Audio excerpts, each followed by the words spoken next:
video, I'm going to talk about holism, and I'm going to talk about it in two ways. First of all, I'm going to talk about it in a very general sense, and then I'm going to talk about it specifically as it relates to anthropology.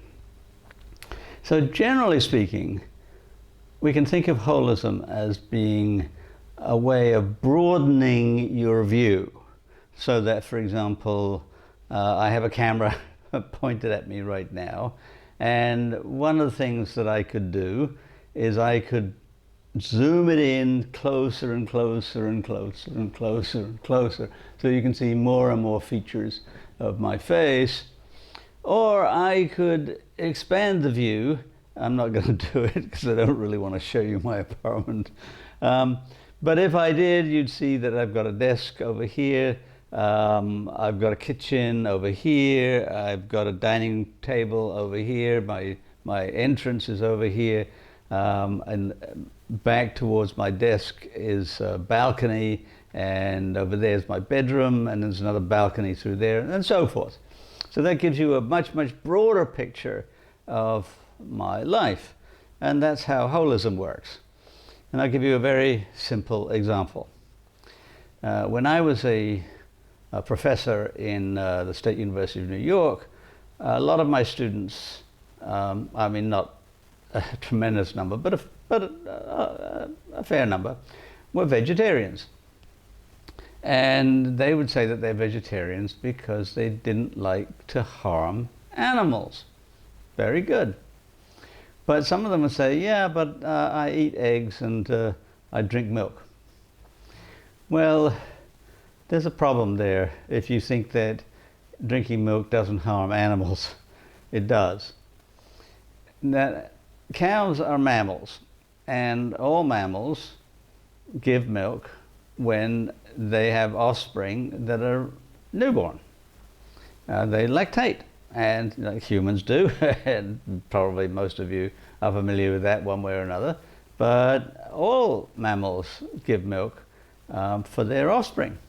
And cows are the same. Cows don't just give milk because they're genetically programmed to give milk. They give milk because the dairy farmer breeds them.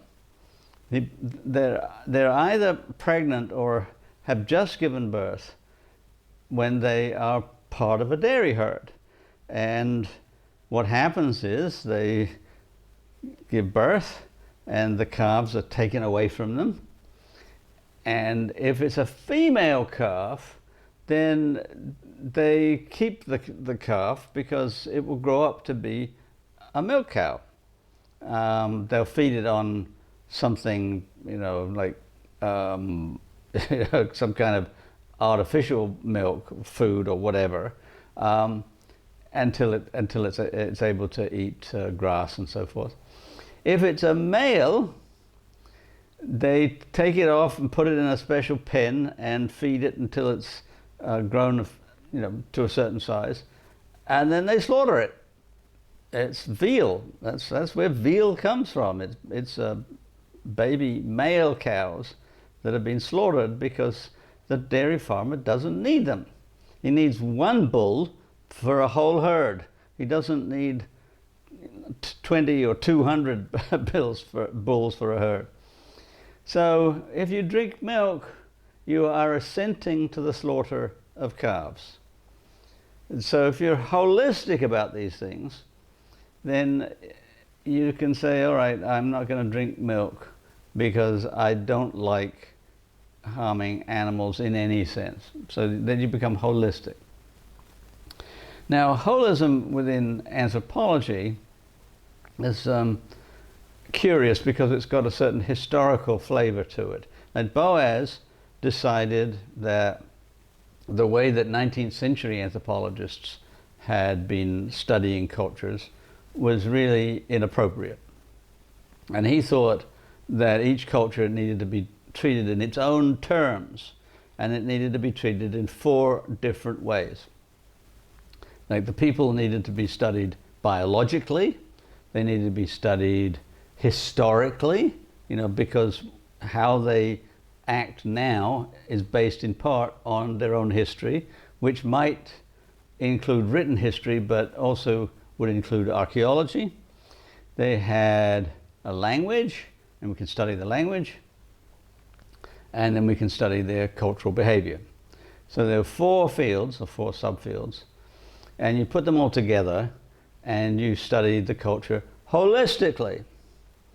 So I'm going to put up a Venn diagram here which I produced for the textbook, and you can see the 4 fields intersecting.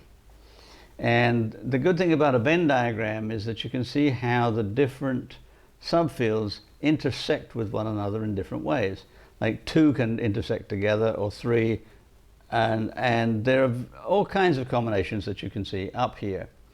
So if you're studying language, for example, then you can just study the language, linguistic anthropology, that in that section labeled L.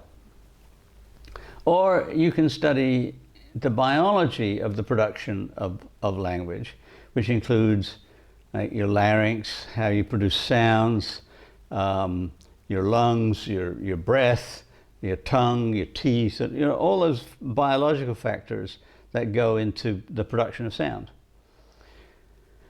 Or you can look at the history of a language, and like English is well studied in these terms, because at one point a group of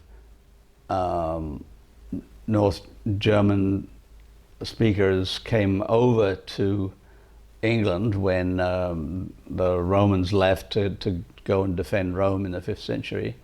And the Angles and the Saxons came over and took over, and they brought their language with them, which used to be called Anglo-Saxon. It's now called Old English. And they had influences on their language, partly from the people who were already there. They're the Celtic people, and so they brought a few of the words in that way. Vikings came in from Norway and Denmark, and they influenced the language in a certain kind of way.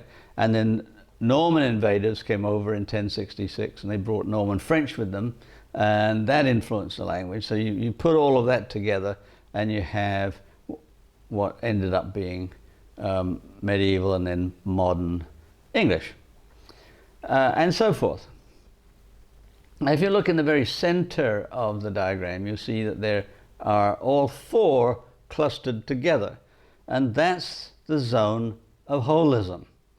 That's the place where we start with our textbook. So we're going to take any chapter you want, chapter on cooperation, exchange, kinship, marriage, whatever you want. We're going to take that topic and we're going to look at it from all 4 directions, and that's holism. But there's an added catch that we're not going to stop there. I mean, those were the 4 fields that Boaz thought were important, but we're going to add others as necessary. Like we're going to introduce psychology when necessary, or philosophy, or whatever happens to be pertinent, chemistry maybe, physics, whatever. We're taking the broadest view possible. So we'll get into it in detail in later videos. For now, I'm going to ask you one question which you might want to discuss with the rest of your class or with your discussion group. Is it reducing your carbon footprint if you drive an electric car? Like, you're not burning fossil fuels, you're burning electricity, or you're using electricity as your fuel. Are you reducing your carbon footprint? Yes or no?